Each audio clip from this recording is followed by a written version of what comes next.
Hello and welcome. This is an introduction to keyboard improvisation in the Western classical tradition. In this course, you will acquire the knowledge and the skills to develop fluency and gain confidence as an improviser. There are two prerequisites for this course. One is basic piano proficiency, and the second is a basic understanding of Western notation and Western music theory.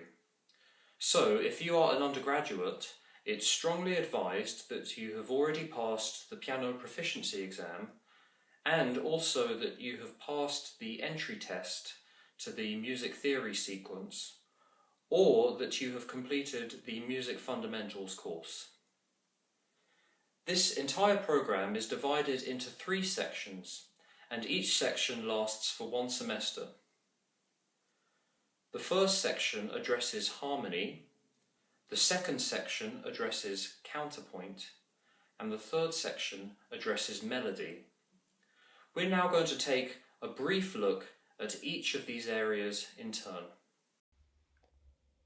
The building blocks of harmony are chords. A chord is a group of individual notes that sound simultaneously. For example, this is an individual note,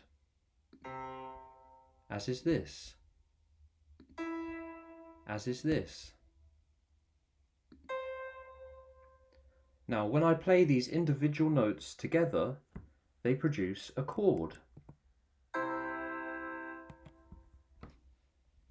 And if I add another chord made up of different individual notes, like this,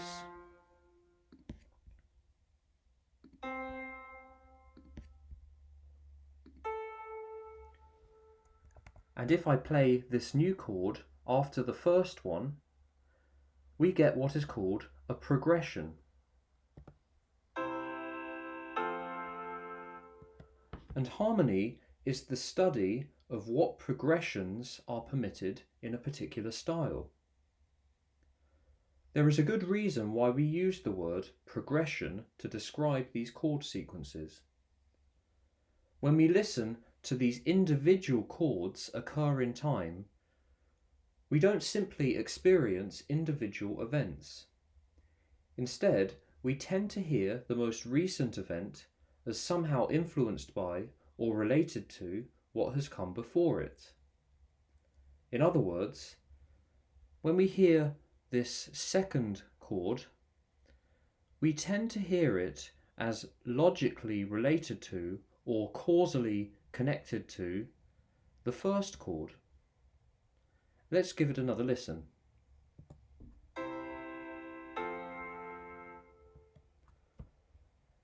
Now, it is this sense of connectedness which is what makes the study of harmony so interesting.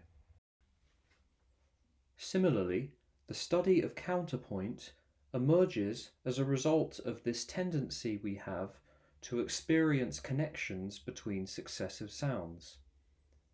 What distinguishes counterpoint from harmony is that this sense of connectedness occurs on a different plane.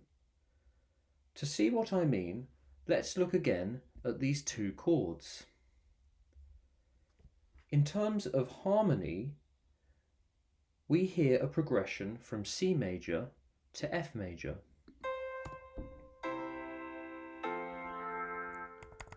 But this is not all we hear.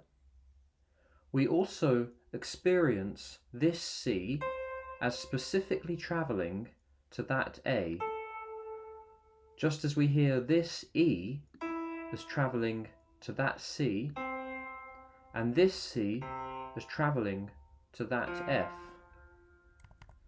And when we acknowledge the existence of these individual horizontal lines, new possibilities emerge. To see what I mean, let's examine the relationship between this C and this A in more detail. Basically, I think of this C as my starting location, S, and this A as my destination, D. Doing this allows me to think of the space between them as a journey. And if it's a journey, then I can imagine different paths that I might take to get to my destination. So here, in the next 3 examples, what I show you is different ways of getting from this starting point to this destination.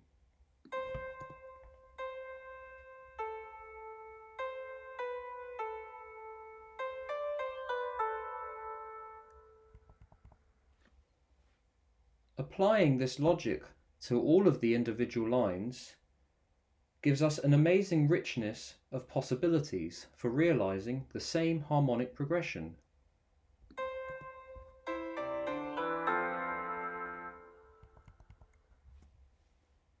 And what's particularly exciting about counterpoint is that even though it is a field of study that is several hundred years old, today we can benefit from an improved understanding of how the auditory system works.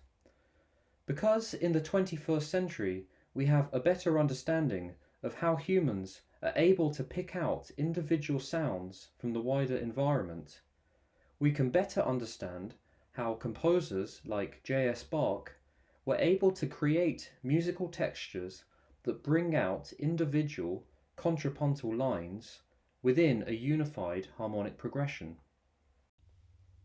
So far, I have described counterpoint as somehow confined by harmony. In the example we just worked through, the harmonic progression provided the point of departure and the point of destination for the individual contrapuntal lines. In other words, the harmonic progression provided the framework within which we explored the possibilities for counterpoint. In fact, we can flip that relationship on its head and say, given an individual horizontal line, or given a sequence of individual notes like this, what possibilities are there for different harmonic progressions? This is the study of melody. A melody is just a sequence of individual notes, and in this part of the course we study how such a sequence gives us a clue about what harmonic progression could accompany it. For example, let's look at this second line here. To begin with, I have taken the melody from this line and simply written it out in a slightly different rhythmic value.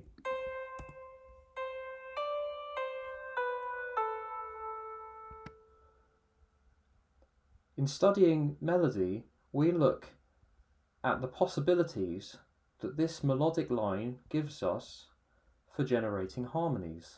Here are 2 such examples.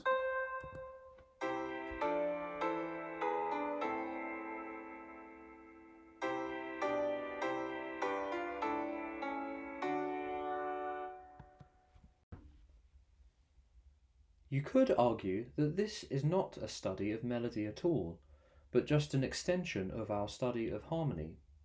Rather, a real study of melody would focus on aspects of contour and decisions such as when to use a step and when to use a skip. I agree entirely that those are essential aspects of a complete study of melody, and therefore my approach is clearly incomplete. Nevertheless, what this approach will show you is that the individual notes in a melody carry with them strong implications for harmony. And when you understand that, and can sense the harmonic implications of a melodic line, you will better understand how to write a melody.